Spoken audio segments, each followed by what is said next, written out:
Hi everyone, Anthony Fantano here, internet's busiest music nerd. And it's time for a review of this brand new Kanye West track. Track reviews. The title of this thing, No More Parties in LA. Kanye West, rapper, producer, multimedia artist, fashion designer, needs no introduction at this point. As you may know, Kanye has a new full-length album slated for release this February titled Swish. Thought it was going to come out in 2015, but no, 2016.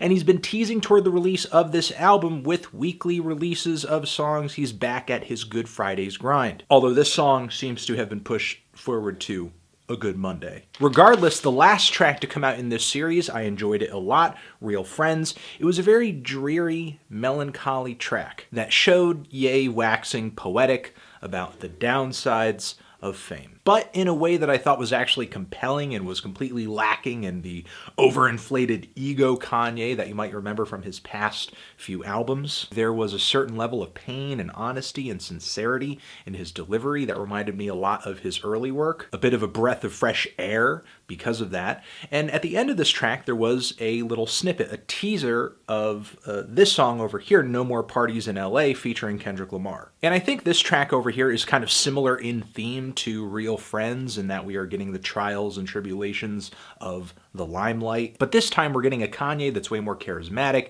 aggressive, in your face, and funny over a beat that the moment I heard it, I knew Madlib had something to do with it. Yes!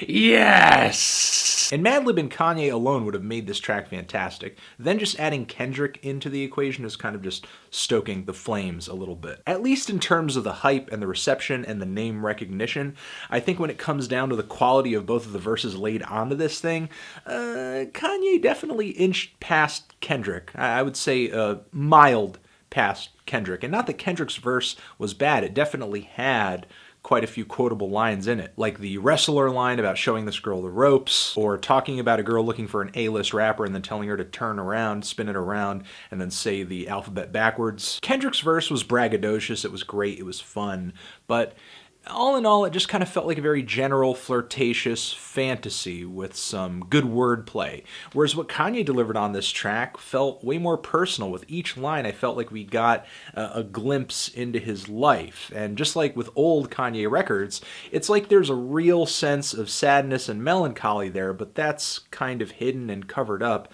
by some really great, clever, funny bars. I loved the part where he was rapping about how they decked out this Maybach and then immediately after an assistant rear-ended someone with it or just crashed it. The line about him getting on his Steve Jobs and then firing people I thought was funny. The moment when he's talking about how he hates agents, he's too black, he's too flagrant. And then looping that into the line saying that if something smells like shit, that's the new fragrance. And then the bar about just the next generation being victims of mothers or just generally parents who are using the other parent as a meal ticket through custody battles. There were a lot of great lines in Kanye's verse, and there was actually even a moment in the verse where I feel like he self-references this level of quality of the verse that we're hearing here, saying that fans never thought that we'd hear Kanye rap like this again, but he says that the writer's block is over, the writer's block is done. I'm not sure what writer's block he was referring to. Maybe it's something that he wasn't really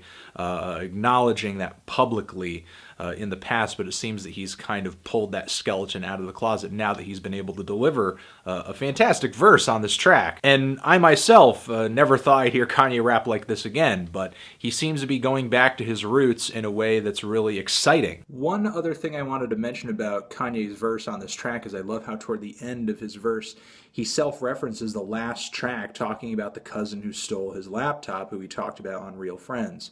And it would be interesting to see if further songs in this latest Good Friday series also kind of link together in subtle ways like that. And it's also worth noting that the way that Kanye says the refrain on this track about no more parties in LA, no more parties in LA, it's almost as if this lifestyle that he's rapping about is just sucking the life out of him. I really like this track. I think it's great.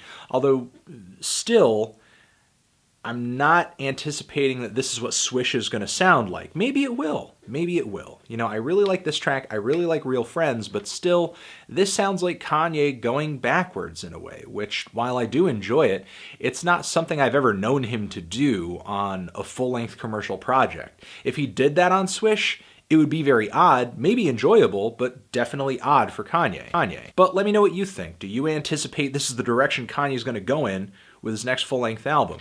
Or do you think he's going to move somewhere else? And do you enjoy this track? Let me know.